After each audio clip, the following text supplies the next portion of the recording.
සරණයි පින්වතුනි සෑම දෙනාටම ඔබත් දැනගත යුතු විශේෂ කරුණක් තමයි මෙය. ඔබේ ලග්නයට අනුව ඔබේ ඉෂ්ට දේවතාවා කවුද කියලා ඔබ මෙතෙක් කල් දැන සිටියාද? නෑ නේද? එහෙනම් මෙන්න මේ විදිහ තමයි ඔබේ ඉෂ්ට දේවතාවන් ඔබ රැක දෙන්නේ. මේස ලග්නයට කතරගම දෙවි මහා බ්‍රහ්ම දෙවි. වෘෂභ ලග්නයට අධිග්‍රහිත දෙවියන් තමා පාර්වතී දේව මෑණියන් විෂ්ණු දෙවිඳු. සතර වරන් දේව මෑණියන්. මිථුන ලග්නයට විෂ්ණු දෙවිඳු සහ ලක්ෂ්මී දේව මෑණියන්. මකර ලග්නයට විෂ්ණු දෙවිඳු හා ගණ දෙවිඳු. කටක ලග්නයට පත්තිනි දේව මෑණියන් හා මහා බ්‍රහ්ම දේවතාවා.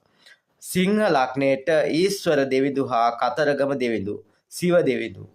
කන්‍යා ලග්නයට පාර්වතී දේව මෑණියන් ගණ දෙවිඳු ලක්ෂ්ම දේව මෑණියන්. තුලා ලග්නයට පාර්වතී දේව මෑණියන් විෂ්ණු දේව මෑණියන්.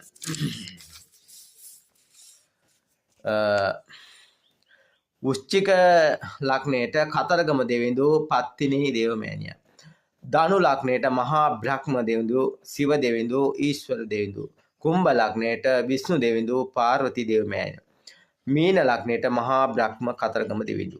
ඉතින් මේ ආකාරයටම ඔබේ ලග්නයට අනුව ඔබේ ඉෂ්ට දේවතාවා හැම මොහොතකම වැඩක් බලක් කරද්දී මේ ඉෂ්ට දේවතාවුන් තම තමන්ගේ ලග්න විස්තර සිහි කරලා කරන්න කවදාවත් වරදින්නේ නැහැ. ගමනක් බිමනක් යද්දී ඉෂ්ට දේවතාවුන් සිහි කරලා යන්න කවදාවත් වරදින්නේ නැහැ. ඒ නිසා සෑම දිනම තමන්ගේ ඉෂ්ට දේවතාවන්ට හැම වෙලාවෙම පින් අනුමෝදන් කරලා යමක් කරද්දී ඔබට ඉෂ්ට දෙවියන්ගේ ආශිර්වාදය පිහිට ලැබෙනවාමයි.